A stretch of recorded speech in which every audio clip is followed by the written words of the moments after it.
Assalamualaikum warahmatullahi wabarakatuh.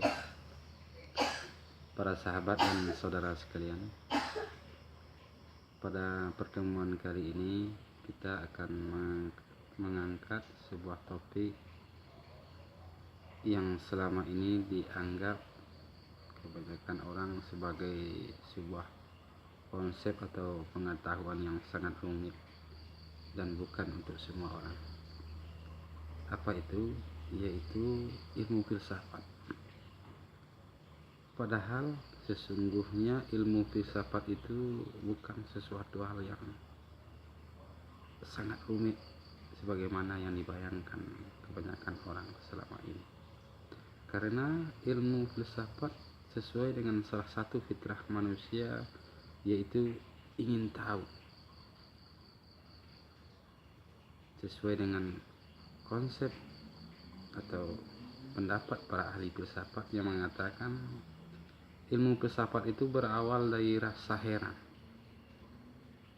Kemudian rasa heran itu akan berkembang menjadi rasa ingin tahu. Sehingga diupayakan mencari tahu, mencari aspek-aspek penyebab sesuatu itu terjadi. Sehingga dengan upaya pencarian itu, maka manusia akan mendapatkan sebuah pemahaman yang menjadi landasan dasar untuk bertanya. Karena permukaan awal dari filsafat itu adalah bertanya, apa, siapa, bagaimana, dan lain sebagainya. Pertanyaan ini, pertanyaan demi pertanyaan, dilahirkan melalui kekuatan berpikir, melalui rasio,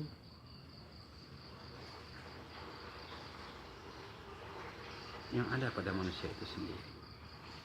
Dan bahkan para filsafat berpendapat bahwa ilmu filsafat itu lahir dari sebuah pemikiran tanpa bantuan agama, tanpa bantuan akidah dan lain sebagainya. Semuanya lahir dari konsep berpikir, bertanya, bagaimana, kapan, siapa, dan apa sesungguhnya.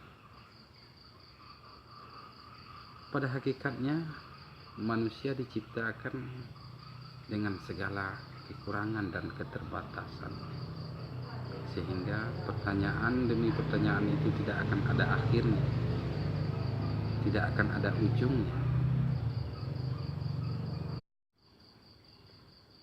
ada ujungnya, karena manusia diciptakan dengan segala keterbatasan. Untuk itu Tuhan menurunkan agama, mengutus para nabi, menurunkan kitab sebagai pedoman, sebagai landasan dan titik awal bagi manusia dalam mencari dan memahami dunianya, dalam memahami kehidupannya. Sehingga pencarian kebenaran, pencarian pemahaman tentang kehidupan ini akan mudah terarah, sehingga melahirkan konsep-konsep yang tepat dan benar. Saya akan mengangkat sebuah filsafat yang lahir dari sebuah peradaban dan kebudayaan yang ada di Nusantara ini, yaitu peradaban Minangkabau. Salah satu filsafat yang menegaskan tentang fungsi, tugas dan tanggung jawab seorang manusia, di mana manusia diciptakan sebagai makhluk sosial yang punya tugas dan tanggung jawab memelihara sesama, memelihara alam dan isi. Filsafat ini berbunyi dalam bait seperti pantun pepatah.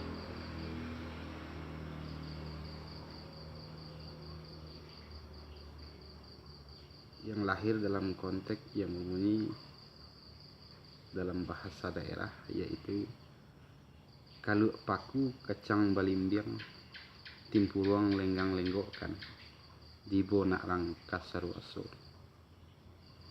Anak di pangku kemanakan dibimbiang, urang kampung dipatenggangkan tenggang nagari jan binaso. Di filsafat ini menjelaskan sebuah tugas dan tanggung jawab manusia sebagai makhluk sosial, kemudian sebagai khalifah dan pemimpin di muka bumi yang memiliki tanggung jawab memangku, membimbing, mempertenggangkan, ditenggang rasa segala macam.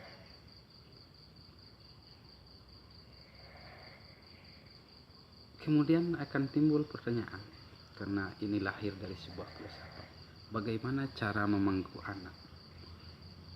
Dalam bait kata-kata pertama dari pantun filsafat ini yang berbunyi kalau paku,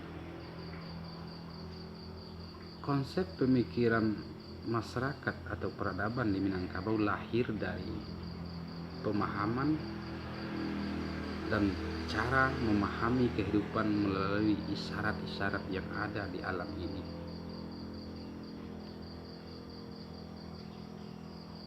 Sehingga filsafat ini lahir dari praktek kearifan tentang memperhatikan kondisi alam sekitarnya.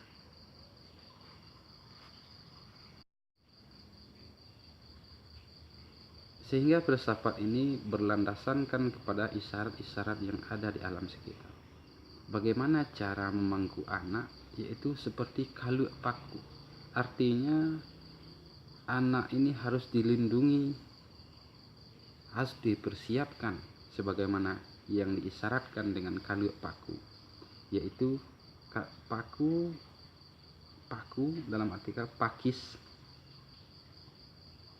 tanaman pakis, di mana pucuknya akan melengkung dan terlindungi dalam sebuah pelukan,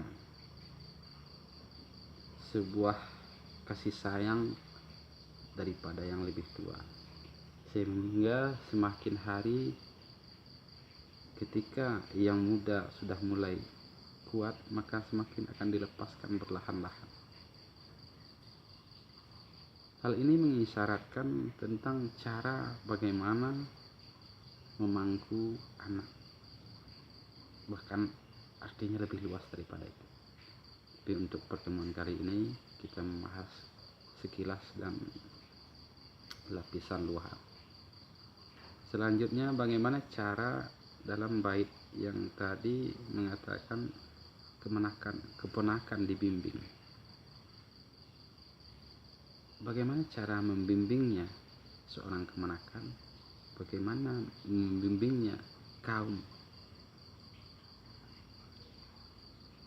Yang diusarakan dalam bait kata yang kedua yaitu kacang belimbing, di mana kacang belimbing ini sebuah tanaman yang perlu perawatan sehingga akan melahirkan hasil dan menghasilkan buah yang baik.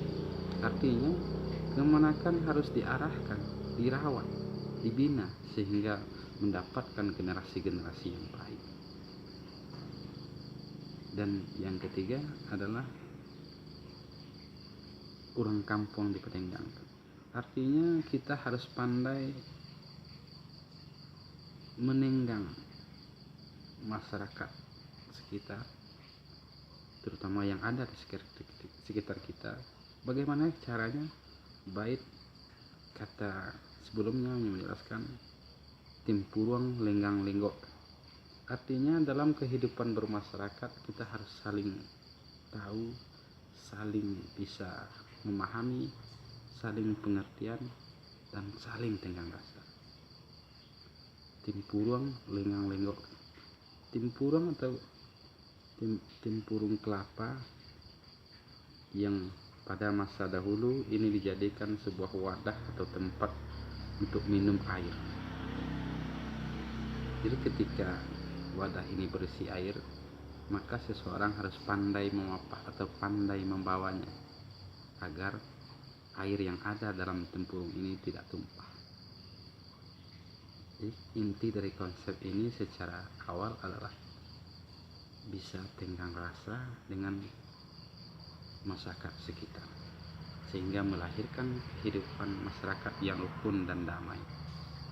Dan selanjutnya tenggang nagari jan binasu.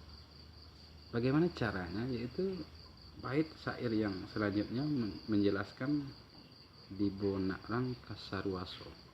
Artinya Saruaso itu adalah tempat sebuah pemimpin besar di Minangkabau yang kedudukannya bertempat di sana adalah Bandaru, yang mengisyaratkan menenggang nagari ini dengan cara mengantarkan kepada tempatnya, mengantarkan kepada pembendaharaannya, sehingga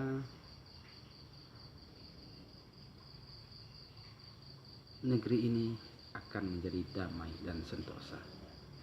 Intinya kita harus berdikari, kita harus memanfaatkan apa yang ada untuk kejayaan sebuah bangsa, sebuah negeri, dan terpeliharanya kehidupan berbangsa dan bernegara. Itulah sekelumit tentang konsep awal ilmu filsafat. Mudah-mudahan di lain waktu dan kesempatan kita bisa melanjutkan dan mengupas lebih dalam. Mudah-mudahan apa yang menjadi topik kali ini bermanfaat dan berguna bagi kita semua. Segala kekurangan saya aturkan mohon maaf dan terima kasih. Assalamualaikum warahmatullahi wabarakatuh.